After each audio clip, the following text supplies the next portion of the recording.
Assalamualaikum warahmatullahi wabarakatuh. Kembali lagi di channel Dita Mistik. Kali ini saya akan membawakan cerita yang berjudul Manten Mayit bagian akhir tamat. Jika kalian suka dengan cerita ini, jangan lupa like, subscribe, dan komen. Manten Mayit, pesta penumbalan. Tanpa sadar, air mata menetes di pipi Naya. Aku pun tak hentinya gemetar, membayangkan bagaimana seorang ayah harus memotong kepala anak satu-satunya yang ia miliki. Terima kasih kalian tidak menyerahkan kepala Nasti kepada setan itu, ucap Pak Badri. Pak Kades dan warga menarik nafas lega. Sepertinya mereka merasa lega karena mereka mengambil keputusan yang tepat untuk melindungi Pak Badri. Sudah, tenang saja. Pak Badri aman di sini. Setelah masalah ini selesai, biar kami bantu memakamkan jasad Nasti dengan layak, ucap Pak Kades. Tapi bukankah karena saya desa ini jadi diincar oleh Ndoro Sasmo dan pengikutnya? Pak Badri ragu. Merasakan keraguan Pak Badri, Cahyo pun menggeser segelas kopi panas untuk menenangkan Pak Badri. Tenang Pak, nggak usah takut.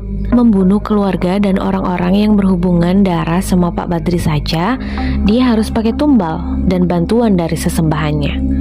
Artinya, mereka belum tentu sehebat ancamannya. Apalagi ini desa Kandimaya, ucap Cahyo. Aku mengangguk membenarkan ucapan Cahyo. Memang masuk akal. Kalau dia bisa menghabisi warga desa, dia tidak butuh kepala Nasti lagi sebagai tumbal menghabisi warga desa Pak Badri juga. Wajah Pak Badri mulai terlihat tenang. Namun entah mengapa, aku masih melihat rasa penasaran di wajah Pak Badri. Jadi ternyata benar ya? Tanya Pak Badri. Benar apa Pak? Benar kalau desa ini adalah desa keramat. Mendengar perkataan itu, kami dan beberapa warga desa sedikit tertawa. Entah dari mana isu itu beredar. Pada kenyataannya, desa ini hanyalah desa biasa, seperti desa-desa lainnya. Hanya saja, mungkin desa ini merupakan tempat favorit untuk makhluk yang tak kasat mata. Kabar akan adanya ancaman dari Ndoro Sasmo menyebar ke seluruh desa. Dalam waktu singkat, keresahan warga semakin terlihat dan mempertanyakan apa yang harus mereka lakukan. Perintah Pak Kades agar warga berjaga dan waspada tidak membuat mereka menjadi tenang begitu saja. Sampai di tengah kebingungan itu, seseorang yang cukup sepuh muncul dan berbicara dengan santainya. Wes, daripada bingung, wayangan wae yuk. Sudah, daripada bingung, kita bikin pementasan wayang saja, ayo. Ucapan itu terlontar dari mulut seorang dayang sepuh yang sudah lama sekali tidak memainkan keahliannya di tempat umum. Seorang dalang yang konon permainannya dikagumi oleh seluruh warga mulai dari yang kasat mata hingga yang tak kasat mata. Ki Darubaya. Yang bener Ki? Tanyaku. Oh alah Danan, yo bener toh, masa ngapusi? Aku tahu maksud Ki Darubaya adalah mengalihkan keresahan warga desa melalui pertunjukan wayangnya. Apalagi desa Kandimaya masih percaya bahwa pagelaran wayang dan dakwah yang disampaikan mampu menjauhkan desa dari malapetaka. Sontak saja berita ini menjadi ramai dan menyebar begitu cepat. Dalam waktu singkat, berita akan adanya pertunjukan dadakan dari Ki Darubaya menutupi berita mengenai serangan malam ini. Hebat, Ki Darubaya memang hebat, gumamku. Pak Lek hanya menggeleng melihat tingkah spontan dari dalang yang sudah sangat berumur itu. Berarti saat Ki Darubaya sudah bisa mengumpulkan warga desa, saat itulah tugas kita dimulai, ucap Pak Lek. Aku dan Cahyo saling bertatapan mengkonfirmasi perintah Pak Lek. Naya pun menggenggam tanganku mendoakan agar kami bisa menghadapi semua ini. Lama sekali aku tidak melihat pemandangan seperti ini. Warga desa berbondong-bondong mendirikan sebuah panggung sederhana dan mempersiapkan keperluan yang dibutuhkan Ki Darubaya. Tanpa perintah, ibu-ibu desa berinisiatif mempersiapkan kudapan untuk menemani warga menikmati pertunjukan Ki Darubaya. Suara begitu indah bersanding dengan merahnya langit senja yang berpamitan menutup hari. Jin setan datan purun, peneluhan tan onowani niwah panggawai Allah. Itulah hebatnya Naya. Ia bisa merubah kekhawatirannya menjadi sebuah doa. Kidung yang ia tembangkan adalah kidung yang selalu bisa menenangkanku dari perasaan khawatir akan datangnya bahaya. Terima kasih ya Naya, ucapku. Terima kasih kenapa mas? Naya bingung.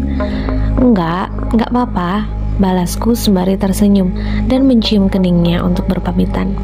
Tanpa kuduga, Naya menggunakan kesempatan itu untuk memelukku. Aku pun menghabiskan terbenamnya mentari dalam pelukan Naya. Sementara kami pergi, Naya dan ibu ikut dalam pagelaran Kidarubaya. Aku, Pak Lek dan Cahyo akan menemani Pak Badri di rumah Pak Kades dan menyaksikan pertunjukan itu dari kejauhan. Mas, apa benar ini tidak apa-apa? Tanya Pak Badri. Maksudnya gimana mas? Balasku. Desa ini mau diserang oleh rombongan setan, tapi kalian malah dengan santainya bikin pementasan wayang, ucap Pak Badri. Cahyo sedikit tertawa mendengar pertanyaan Pak Badri. Sudah, Pak Badri tenang saja, nanti juga tahu sendiri, balas Cahyo. Sementara itu, Pak Lek memberikan segelas air putih yang telah dibacakan doa oleh Pak Lek. Menurutnya, air itu sudah didoakan dan semoga bisa menghilangkan kecemasan dan ketakutan yang dirasakan Pak Badri yang ia dapat dari Ndoro Sasmo. Pak Badri, jaga dan terus doakan Nasti ya. Saya pastikan tidak ada doa yang sia-sia, ucap Pak Lek. Pak Badri mengangguk dan terus memeluk bungkusan kain yang selalu ia bawa. Bungkusan itu semakin tebal dengan maksud agar bau dari jasad anaknya tidak terlalu menyebar. Suasana rumah ini semakin hening. Hanya terdengar sayup-sayup suara persiapan dari lapangan desa. Setiap dari kami terus mengumandangkan bacaan doa untuk mempersiapkan diri kami dan memohon perlindungan dari Yang Maha Pencipta. Sebuah benda jatuh di atap rumah Pak Kades. Suaranya begitu keras dan tidak wajar. Mereka datang, peringat Pak Lek. Perlahan benda itu menggelinding dan jatuh. Terlihat dari kaca jendela, benda yang terbungkus kain putih terjatuh ke tanah. Benda itu menggeliat dan berdiri menunjukkan wajah rusaknya melalui jendela. Pocong itu lagi, gerutu Cahyo. Sayangnya makhluk itu tidak datang sendirian. Tidak perlu membuka mata untuk merasakan kengerian ini. Siapapun pasti akan segera sadar bahwa rumah ini sudah dikepung. Pak Lek pun membuka pintu rumah. Ia mendapati di halaman rumah Pak Kades sudah berdiri belasan pocong yang hanya menatap ke satu arah. Mereka semua menatap ke arah bungkusan kain yang dibawa oleh Pak Badri dengan tatapan penuh amarah. Pak Lek mengangkat kedua tangannya sedikit di bawah hadapan wajahnya dan membaca sebuah surat bacaan yang cukup panjang. Aku tahu bahwa ia bermaksud menenangkan sosok-sosok pocong yang menggentayangi rumah ini. Sayangnya, semua doa-doa itu tidak berpengaruh pada mereka. Percuma Pak Lek, mereka bukan jasad biasa ataupun tumbal. Pocong-pocong itu adalah jasad orang-orang bodoh yang menjual jiwanya pada makhluk itu, ucap Cahyo. Pak Lek hanya menghela nafas dan menggeleng. Ia cukup kecewa saat tidak mampu menyelamatkan sosok-sosok itu. Ya sudah, sebaiknya kita ikut menonton wayang saja. Sebentar lagi dimulai, ucap Pak Lek. Tapi di luar, pocong-pocong itu masih ada di luar. Pak Badri ketakutan dengan sosok yang mengelilingi rumah itu. Tapi tepat saat Pak Lek berbalik ke dalam rumah, terdengar suara teriakan lirih dari luar. Panas, sakit, tolong. Pak Badri menyadari ada cahaya menyala dari halaman rumah Pak Badri. Ia mengintip keluar dan mendapati semua pocong-pocong itu tengah terbakar oleh api. Kalian ini sebenarnya siapa? Tanya Pak Badri yang akhirnya menyadari kemampuan yang kami miliki. Kami hanya manusia biasa, sama seperti Pak Badri. Hanya saja, kami dititipkan kelebihan yang mungkin bisa berguna untuk menolong Pak Badri, balasku. Mendengar jawabanku, wajah Pak Badri yang tegang sedari kemarin mulai berubah. Wajahnya mulai tenang seolah menemukan apa yang ia cari. Ia pun menarik nafasnya dalam-dalam dan membuangnya dengan lega. Ternyata benar, saya yakin Tuhan tidak akan meninggalkan saya. Walau takdir memutuskan Nasti untuk meninggalkan kami, Ia pasti memiliki rencana yang lebih besar untuk kami, balas Pak Badri menahan harunya. Cahyo menepuk pundak Pak Badri untuk menguatkannya. Setelahnya, kami pun pergi meninggalkan rumah Pak Kades dengan pocong-pocong yang telah terbakar habis oleh ajian yang digunakan oleh Pak Le. Suara gamelan dan tembang Jawa sudah terdengar.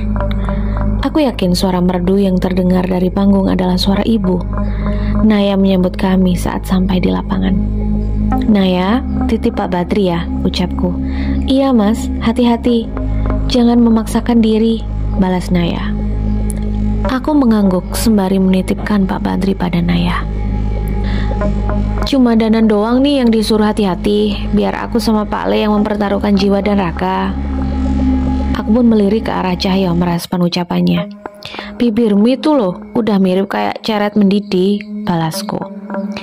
Belum puas aku membalas ledekan Cahyo, tiba-tiba terdengar suara dari arah luar desa. Suara gong gamelan memecah perbincangan kami. Naya pun segera berpamitan membawa Pak Badri bergabung dalam rombongan penonton. Semua warga sudah mengetahui tentang Pak Badri dan bungkusan yang ia bawa. Mereka pun memberikan tempat untuknya sekaligus memberi posisi yang strategis bila terjadi sesuatu. Suara lonceng kereta kencana terdengar mendekat bersama suara gamelan yang mengiring-iringi itu. Kami bertiga menyambut mereka dan mendapati seorang pria gemulai tengah menari membuka jalan untuk rombongan itu.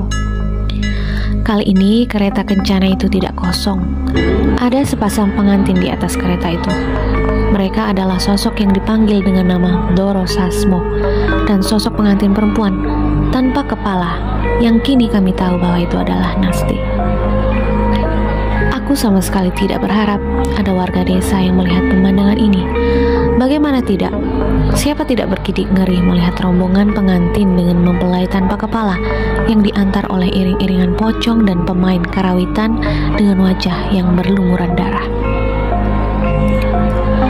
Sekehening loro pansamyo Bali, sakeh ngamo pansami mirundo, welas asih pendulune, sakehing brojo luput, kati kapuk tibaning wesi, sekehening wisotowo, sato kalak tutut, kayu aing lemah sangar. Dari panggung desa terdengar suara ibu menembangkan lantunan nada rumekso ing wengi, seperti yang dinyanyikan oleh Naya tadi. Kanjeng Nyai Rasmono, sesembahanmu sudah lenyap. Sudah saja niatmu. Aku mencoba membuka pembicaraan. Pintu kereta kencana itu terbuka dan Doro Sasmo keluar sembari menggandeng tubuh Nasti tanpa kepala. Itu hal baik. Artinya, aku bisa mewariskan ilmu pelet yang lebih tinggi. Aku bisa mewarisi ilmu yang dimiliki Kanjeng Nyai Rasmono dengan semua pengorbanan ini, ucapnya. Melihat mereka tidak ada niat untuk mundur, maka tidak ada jalan lain. Kali ini kami harus bertarung melawan semua iring-iringan makhluk itu. Menghalangi jalan yang kubuka, hukumannya adalah mati. Sang setan berwujud pria gemulai yang tengah menari itu tiba-tiba sudah ada di belakangku. Belum sempat aku menoleh, tiba-tiba sepasang tangan pucat sudah mencekik leherku dari belakang. Cengkeramannya begitu erat seolah ada sesuatu yang membuatku tak mampu melepaskannya. Cahyo dengan cepat menendang setan itu hingga menjauh dari tubuhku. Setan banci ini biar ku urus, ucap Cahyo. Sementara itu Pak Le sudah membacakan sebuah mantra untuk membakar pocong-pocong yang entah mengapa terasa semakin banyak. Sayangnya tidak seperti sebelumnya. Ajian Pak Le hanya bisa membakar sebagian dari mereka. Aku tidak mau membuang waktu dan segera menarik keris dari dalam sukmaku dan bersiap menyerang Doro Sasmo. Doro Sasmo mengadu seranganku dengan keris miliknya. Sepertinya ia juga memiliki pusaka keris, walau wujudnya sudah seperti berkarat. Beberapa kali keris kami beradu, namun aku cukup kesulitan ketika ia seringkali bertukar posisi dengan tubuh Nasti. Seranganku acap kali tertahan dengan gerakan serangan mereka. Sementara itu, Cahyo dengan mudah mengimbangi setan penari itu dan membuatnya terpojok. Entah sudah beberapa kali darah bermunceratan dari tubuh penari itu. Walau aku tahu, penari itu tidak akan bisa diselesaikan secepat itu. Makhluk itu terlihat begitu marah hingga akhirnya mengeluarkan perintah. "Tak perlu menungguku, kalian semua habisi semua manusia di desa itu," teriaknya. Mendengar perintah itu, seluruh pocong yang mengiringi Ndoro Sasmo segera melayang dan menyerbu desa Kandimaya. "Sial, aku lengah," gerutu Cahyo. Pak Lek berusaha menahan mereka dengan geni baraloka yang telah menyala. Sayangnya, tidak semua dari pocong itu dapat tertahan. Aku dan Cahyo segera meninggalkan gerbang desa dan mengejar pocong-pocong yang bergerak mendekat ke desa Kandimaya. Tanpa sengaja, Pak Badri menoleh ke arah kami dan menemukan ratusan pocong menyerbu pementasan wayang itu. Ia pun gemetar dan wajahnya menjadi pucat. Pasukan pocong itu! Pasukan pocong itu!" ucapnya memberitahu warga di sekitarnya. Bukannya panik, warga di sekitarnya justru memintanya untuk duduk. "Gak usah panik, Pak. Bukan cuma pocong. Sejak tadi juga sudah banyak lelembut yang nonton pertunjukan Kidarubaya," ucap salah satu warga desa. Pak Badri menatap ke seluruh penjuru desa. Dan benar saja, samar-samar ia melihat sosok-sosok yang tidak wajar hampir di seluruh penjuru desa. Ular sebesar rumah melilit di salah satu pohon, raksasa yang mengintip dari atap rumah, sosok peri berwajah rusak yang berterbangan di atas mereka, hingga prajurit berpakaian kerajaan yang samar-samar berada di tengah-tengah mereka. Belum sempat pocong itu mendekati warga desa, sesosok makhluk hitam besar berhiaskan pusaka di tubuhnya tiba-tiba muncul dan melahap pocong-pocong itu satu persatu.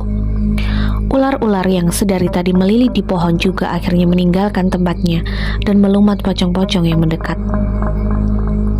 "Siapa yang berani mengganggu pertunjukan Kidarubaya dan Nyai Kirana?" Suara itu tiba-tiba terdengar di antara kami. Warga desa pun ikut mendengar suara itu dan mencarinya ke seluruh penjuru desa. Tapi sepertinya mereka sudah tidak kaget dengan kejadian ini. "Bu, itu suara apa?" Seorang anak kecil mulai merasa takut saat mendengar suara itu. "Oh, nggak usah takut. Dia juga penonton Kidarubaya, sama seperti kita," balas ibunya sembari merangkul anaknya. Anak itu pun mencoba mengerti ucapan ibunya, walau aku tahu dalam hatinya anak itu masih penasaran. "Nan, itu!" Cahaya menunjuk ke salah satu sisi atap rumah. Ada sosok menawan yang sedang menonton dari atap rumah itu sembari duduk dengan anggun. "Nyi Sendang Rangu?" tanyaku bingung. Ia menoleh ke arah kami sejenak dan segera memalingkan kembali pandangannya ke arah panggung. "Aku di sini untuk menonton, bukan untuk direpotkan oleh kalian," bisiknya dengan suara yang hanya dapat didengarkan oleh kami. "Dasar Nyi Sendang pelit," gerutu Cahyo. Belum sempat kami kembali mengejar pasukan pocong itu, tiba-tiba sejumlah air jatuh di tubuh kami begitu saja. Sontak seluruh tubuh dan baju kami basah dan kami tahu dengan jelas ini ulah siapa. Aku menoleh ke arah Nyi Sendang Rangu yang masih duduk dengan menawan namun membuang muka dari kami. "Kamu si Cul, ngomong gak dipikir," ucapku menyalahkan ucapan Cahyo yang membuat Nyi Sendang Rangu tersinggung barusan. Tapi saat kami hendak kembali mengejar pasukan pocong itu, tiba-tiba kami terhenti. Pocong-pocong telah terbakar api hitam yang berasal dari sosok makhluk berwujud manusia berkulit hitam dengan tubuh yang berhiaskan perhiasan kerajaan. Ia melayang-layang di atas kami memberi pelajaran kepada semua makhluk yang mencoba mengganggu jalannya pertunjukan. "Tidak, kami bukan lawanmu. Mengapa kau menghabisi pengikut kami?" ucap sang setan penari kemulai itu. Bukannya menjawab, penari itu tiba-tiba melayang dengan tubuh yang kesakitan. Jangan, ampun," ucap penari itu. "Jangan kira kau pantas berbicara denganku," ucap sosok hitam itu. Dalam hitungan detik, mata penari itu melotot hingga bola matanya keluar. Tubuhnya pecah dan bermunceratan ke arah desa. "Gila, makhluk apa itu?" tanyaku. "Enggak, Nan, jangan suruh aku buat ngomong sama dia," balas Cahyo yang juga begidik ngeri melihat kejadian itu. Aku pun melihat sekitar dan mendapati seluruh warga desa masih menyaksikan pertunjukan wayang dengan tenang. Romo, Hanomane metu. Tuan, Hanomannya muncul. Sesosok makhluk berwujud wanita cantik berkebaya putih dan berselendang hijau melayang menjemput makhluk hitam itu. Mendengar suara sosok wanita itu, raut wajah sosok hitam itu berubah sumringah dan kembali terfokus pada atraksi Kidarubaya. Aku pun juga ikut terpaku sejenak pada adegan yang dimainkan oleh Kidarubaya. Cahyo, itu adegan Hanoman yang melakukan Triwikrama. Ucapku yang teringat tentang kejadian saat Cahyo menggunakan ajian itu pada Wanasuro. Memang semengerikan itu, tidak dilebih-lebihkan, balas Cahyo yang tubuhnya gemetar mengingat tragedi itu. Sebuah atraksi yang luar biasa dari Kidarubaya. Ia bisa menceritakan dengan sangat luar biasa saat Hanoman mengamuk di kerajaan Alengka.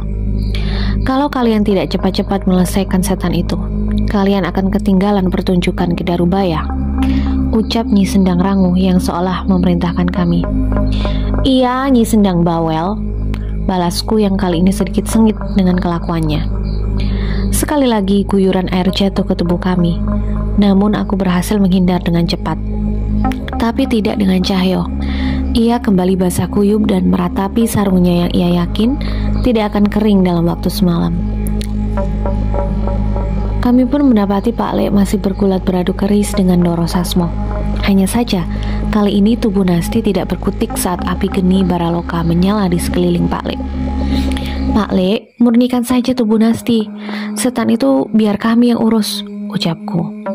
Pak Lek pun menanggapi teriakan kami dengan segera mendekati tubuh Nasti. Sombong sekali kalian, ucap Ndoro Sasmo. Walau membalas perkataanku, aku melihat dengan jelas bahwa Ndoro Sasmo mulai merasa cemas. Ia pun memanggil kuda dari kereta kencananya dan menaikinya. Dengan cepat ia menerjang ke arahku. Saatnya kalian mati. Aku melihat ada yang berbeda dari tubuh Ndoro Sasmo. Tubuhnya mengeluarkan asap yang berbau busuk. Aku yakin asap itu akan menjadi masalah yang cukup rumit. Benar saja, saat aku mengadu keris dengannya, perlahan tubuhku mulai kaku. Begitu juga dengan Cahyo. Serangannya melemah dan terpental saat mencoba menyerang Ndoro Sasmo dari atas kudanya. Benar-benar bau busuk, keluh Cahyo. Ndoro Sasmo tersenyum saat mengetahui ilmunya mampu membuat kami kerepotan. Ia kembali menyerang kami, namun kali ini aku memilih berpencar dengan Cahyo. Entah mengapa, Ndoro Sasmo lebih memilih untuk mengejarku. Aku menghindari serangannya sekuat tenaga. Beberapa kali aku menghunuskan kerisku pada kuda jadi-jadian yang ia tunggangi, namun luka pada kuda itu segera menutup. Sebaliknya, tanpa sadar tiba-tiba aku terjatuh dan kulitku menghitam. Asap dari dalam tubuhku memikat wanita dan membunuh pria manapun. Kau sudah salah memilih lawan, ucap Ndoro Sasmo. Aku lengah. Serangan Ndoro Sasmo berhasil melukaiku. Ia pun menggunakan kesempatan itu untuk menyerangku lagi. Wonosuro! Sekali lagi Cahyo menyerang Ndoro Sasmo dengan kekuatan Wonosuro. Kali ini Ndoro Sasmo terpental, namun Cahyo juga bernasib sama denganku. Tubuhnya terluka dengan asap yang muncul dari tubuh Ndoro Sasmo. Melihat kami berdua kewalahan, Ndoro Sasmo berniat menyerang kami kembali. Tapi tiba-tiba mendadak ia terhenti. Ia menyadari sesuatu dari arah Pak Lek berada saat itu. Brengsek, apa yang kalian lakukan pada pengantinku? Teriak Ndoro Sasmo pada Pak Lek. Rupanya Pak Lek berhasil membersihkan ilmu pelet di tubuh Nasti dan membuat jasadnya terbebas dari pengaruh Ndoro Sasmo. Dia sudah bukan lagi milikmu. Dia bisa beristirahat dengan tenang dan menikmati amal dan perbuatan semasa hidupnya. Tidak seperti dirimu yang akan terbakar dengan api yang kekal, ucap Pak Lek. Manusia sialan, kurang ajar. Dalam sekejap, Ndoro Sasmo melayang mendekati ke arah Pak Lek untuk menyerangnya dengan cara yang sama saat mengalahkan kami. Pak Lek pun sudah bersiap dengan keris sukma geni di tangan. Jelas saja kami tidak membiarkannya. Sebelum Ndoro Sasmo mencapai Pak Lek, tanpa ia sadari, keris rogo sukmaku sudah menancap di punggungnya. Tak lama, kepalan tangan Cahyo yang sudah diselimuti kekuatan Wonosuro sudah mendarat di wajahnya. Jangan berani-berani cari masalah dengan Pak Lek, ucap kami. kami bertiga terjatuh. Norosasmo tak berkutik dari asap dan tubuhnya menghilang.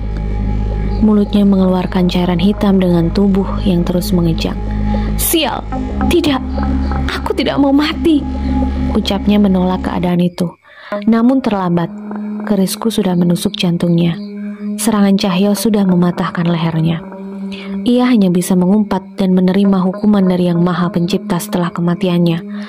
Aku benar-benar tidak bisa membayangkan siksaan apa yang akan ia terima setelah kematiannya. Norosasmo pun mati dengan mata terbelalak. Jasadnya berubah menjadi kurus kering seperti kakek-kakek yang sudah hidup ratusan tahun. Api dari keris Sukmageni menetes di tubuh kami dan memulihkan keadaan kami. Kami pun bangkit dan menatap tubuh Norosasmo yang mati dengan mengenaskan. "Sudah berapa nyawa ia tumbalkan untuk mendapatkan hidup selama ini?" tanya Cahyo. "Tak terhitung. Seseorang yang sudah bersekutu dengan setan akan takut dengan kematian. Tidak ada tempat lain selain siksaan kekal yang akan mereka dapati di akhirat nanti. Makanya, ia akan mencari cara untuk terus hidup apapun bayarannya," jelas Pak Lik.